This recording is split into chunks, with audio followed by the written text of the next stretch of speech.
পারি, আমরা বাক স্বাধীনতা পাইছি। আমরা এই বাংলাদেশে এই যে আপনারা এতগুলা মানুষ আসছেন, এসে আমাদের কথা শুনতেছেন, আমরা রাজনৈতিক ভাবে সচেতন হয়েছি। আমার বিশ্বাস এখানে আপনারা যারা দাঁড়ায় আছেন বিভিন্ন জায়গা থেকে দেখতেছেন, তারা সবাই রাজনীতি করেন না, কিন্তু এই তরুণ রাজনৈতিক দল এনসিপি কে আপনারা সমর্থন করেন, আপনারা ভালোবাসেন। এনসিপি যারা সমর্থক, এনসিপি কে যারা ভোট দিবে, যারা ভোট দেয়, যারা এনসিপি কে রাষ্ট্র ক্ষমতায় আনবে, তারা কিন্তু শুধু এইগুলা না, এই মানুষগুলো না, তারা কিন্তু এই ঘরগুলোর ভিতরে আছে, তারা কথা শুনতেছে, আমরা এটা জানি। 5 আগস্টের পরে আমরা কি পাইছি? আপনাদের এই উপজেলা এটা সীমান্তবর্তী উপজেলা।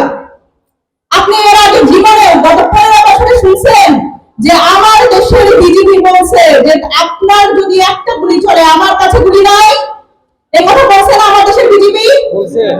আমরা ভারতের বিএসএফ এর চোখে চোখ রেখে এখন কথা বলতে পারি, আমরা বলতে পারি যে আমার কাছেও গুলি আছে, তুমি যদি আমার একটা মানুষকে মারো আমারও কিন্তু গুলি আছে।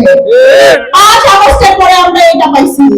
দিল্লি না ঢাকা, দিল্লি না ঢাকা।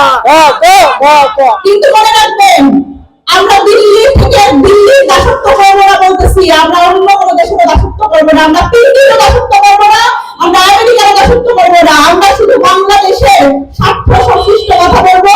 এবং এই বাংলাদেশে যারা রাজনীতি করবে, ভবিষ্যতেও যারা রাজনীতি করবে, তাদের বাংলাদেশের স্বার্থ দেখতে হবে, আর কোন দেশের স্বার্থ দেখতে পারবো না।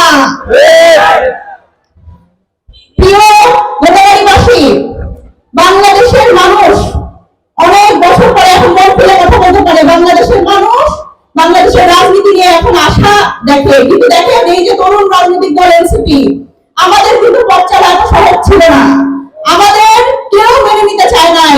যে পুরাতন রাজনৈতিক দলগুলো আছে তারা বারবার করে বিভিন্ন ভাবে, আমরা যারা তরুণ রাজনীতিবিদ হিসেবে আপনাদের সামনে আসতে চাইছি, আমাদের বারবার করে চরিত্র হনন করছে, আমাদের নানান তকমা দিচ্ছে, আমরা দুর্নীতিবাজ, এই সেই নানান কিছু বলছে, চাঁদাবাজ, এই সেই এগুলো বলছে।